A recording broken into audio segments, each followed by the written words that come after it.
How to start fresh after work. You know those people who seem to have boundless energy after work? They go home, cook a gourmet meal, hit the gym, study, read, or even work on a side hustle. Every time I see that lifestyle, I feel a mix of admiration and curiosity, like, how do they do it? Why is it that when I get home, all I want to do is just lie down? Especially when work has been stressful.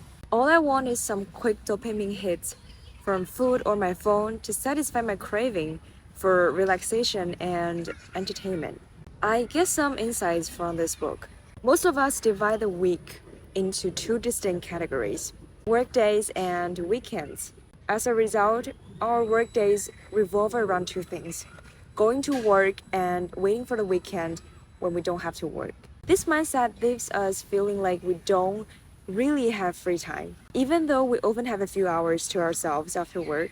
Well, unless you start working late. But because we have to go back to work the next day, it feels like we are never truly free. That's why even if you've done nothing at the office all day, you still come home feeling mentally exhausted.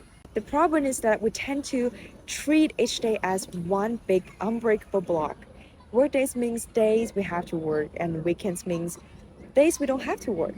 On work days, we convince ourselves that we can't get anything done besides working, as we pile up plans for the weekend and anxiously wait for it to arrive.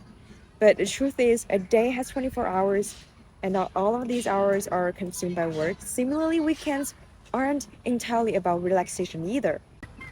The funny thing is, when the weekend finally comes, we often end up being less productive than we imagine.